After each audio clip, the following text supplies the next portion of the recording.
la grippe aviaire actuelle, donc 2021-2022. Qu'est-ce qui s'est passé en France? Voilà, donc là, c'est tous les cas d'Europe, pardon, c'est pas en France, d'Europe, en 2021-2022, pardon. Donc en bleu, c'est les oiseaux sauvages, donc c'est le nombre de cas. Hein, donc c'est un cas, c'est un groupe d'animaux. Donc si c'est un élevage de canards de 10 canards, bon, ça va être un cas. Si c'est un élevage de poules de 60 000 poules, ça va être un cas aussi. Hein, okay, donc c'est le nombre de cas. Donc en bleu, c'est les oiseaux sauvages. En orange, c'est les volailles d'élevage.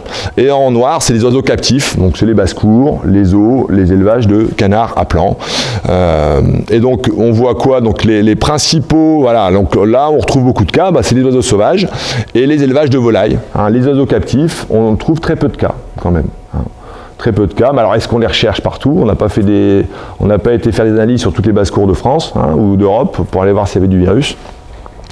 Donc ça c'est les chiffres. Et donc on voit bien qu'en octobre, ça commence. Après il y a un pic. Alors là il y a deux pics. Là. Il y a un pic en janvier et un pic en mars. Bon voilà, donc c'est pendant la période de migration des oiseaux, puis après ça descend en mai, donc là c'est la fin de la crise, hein, donc on devrait être tranquille à partir de maintenant. Enfin il y a encore eu des cas là la semaine dernière dans l'ouest de la France, mais voilà, après on se rend compte que voilà, si on compte les mois, donc octobre, novembre, décembre, janvier, février, mars, avril, mai, 8 mois, donc sur 8 mois de l'année on a des cas de grippe aviaire, donc ça reste, voilà, bon. On va dire, même si ça s'arrête en juin, donc il reste que 4 mois où il n'y a pas de grippe, ça devient compliqué à gérer, quoi. Hein. Ça devient compliqué à gérer. Voilà, donc là c'est une carte avec tous les cas de grippe aviaire. Donc là, cette carte que vous pouvez retrouver sur Internet, si vous voulez le lien, il y a le lien en bas à gauche. Après, si vous le voulez, je peux vous l'envoyer. Donc là, c'est tous les cas de octobre 21 à mai 2022. Donc en vert, qu'est-ce qu'on a en vert? En vert, c'est les oiseaux sauvages. Hein, donc c'est H5N1. Hein, là, il y a plusieurs virus. Hein. Là-dedans, il y a du H5N1, H5N2, H5N5, H5N8. Hein, donc vraiment, c'est tous les virus hautement pathogènes. Donc en vert, c'est les oiseaux sauvages. En bleu, on voit en bleu en bas de la France, là, ça c'est les fermes, les élevages de volailles. Hein, donc on voit que c'est les oiseaux migrateurs qui migrent, donc évidemment beaucoup d'oiseaux sauvages contaminés dans l'Europe du Nord, hein, donc Danemark, on voit même Norvège, Allemagne, beaucoup, Hollande, Pays-Bas. Après il y a beaucoup de... Voilà, il y a du jaune aussi, donc les carrés jaunes c'est pareil, c'est des oiseaux sauvages. Hein, donc tout ce qui est en vert et en jaune là, c'est des oiseaux sauvages. Et il y a eu tellement de cas d'oiseaux sauvages dans le nord de l'Europe que bon, les petits pictos qui montent les fermes, on les voit pas. Mais il y a aussi des fermes, des élevages de volailles qui ont été contaminés dans le nord de l'Europe. Alors, et en France, alors on a quelques cas d'oiseaux sauvages, hein, donc on les retrouve tous. Hein, il y a eu des cas dans l'Est, là, des cas dans l'Est, il y a des petits cas en centre de la France, et surtout évidemment au niveau de la côte. Quelques cas dans le nord, et puis en bleu là, les deux coins en bleu, on voit, donc ça c'est le sud-ouest, et là c'est la Vendée ou les choses comme ça. Donc là, dans ces cas-là, il y a beaucoup d'élevages de volailles qui ont été contaminés par la grippe. Pourquoi? Parce que là-bas il y a beaucoup d'élevages de canards. Hein, alors du canard de Bavarie ou du canard mulard pour faire du foie gras, donc c'est des élevages industriels. Il y en a beaucoup qui sortent aussi, qui sortent dehors, et donc c'est pour ça. Donc c'est qu'une fois que le virus il rentre dans ces zones où il y a une grosse densité d'élevage, comme tous ces élevages sont connectés, hein, il y a les camions d'aliments, il y a les techniciens d'élevage, il y a même les éleveurs qui se connaissent, qui se croisent, des trucs comme ça. Et donc une fois que le virus il est rentré dans ce circuit d'élevage industriel, et ça contamine tout le monde. Après, évidemment, il y a des transmissions aéroportées par l'air qui ont lieu. Hein. Donc, et cette carte, l'an dernier, 2020-2021, on retrouve une carte qui est à peu près similaire. Alors là, c'est pour vous montrer donc les 5 pays avec le plus grand nombre de cas de grippe aviaire. Donc le numéro 1, c'est la France. En France, 1314 élevages de volailles ont été contaminés par la grippe aviaire. Okay. 33 oiseaux captifs, donc des oiseaux des basses-cours, et 44 oiseaux sauvages. Et vous voyez, on regarde dans l'Allemagne, la numéro 2, bon, il y a eu un nombre de cas qui est similaire, mais par contre, c'est principalement des élevages des oiseaux sauvages en Allemagne.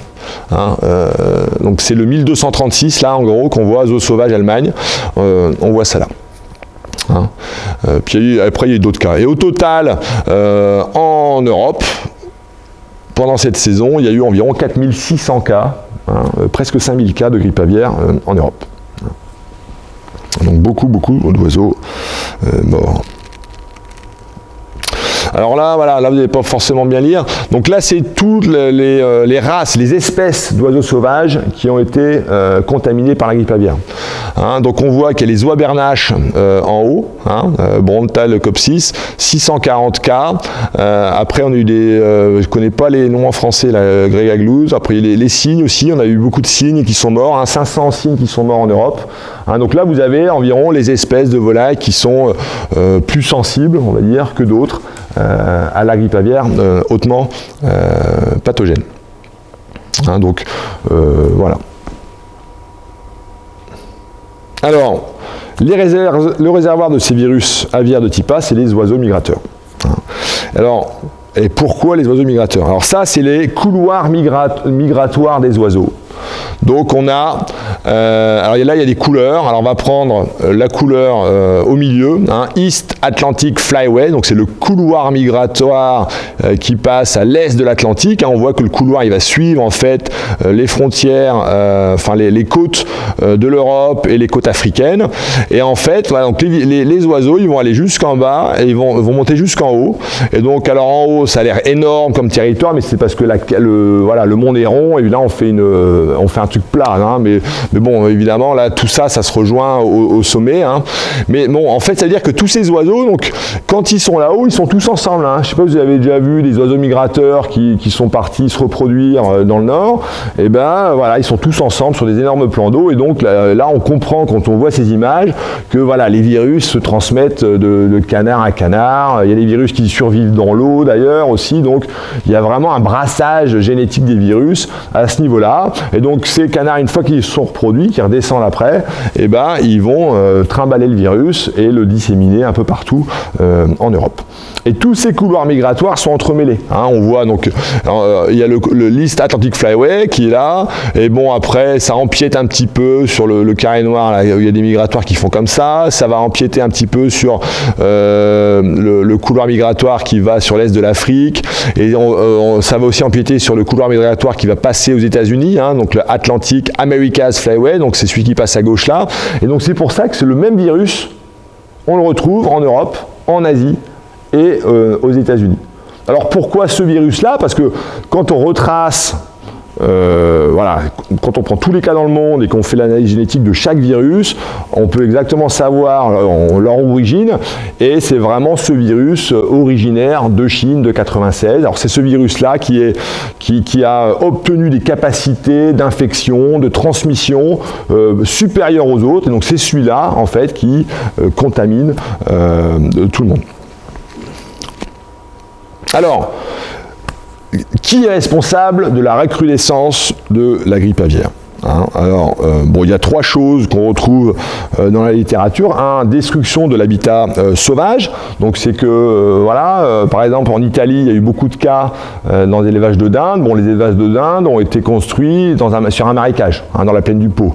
Hein, donc effectivement, là, il y a des oiseaux sauvages qui sont vraiment très très proches, si vous voulez, des oiseaux d'élevage.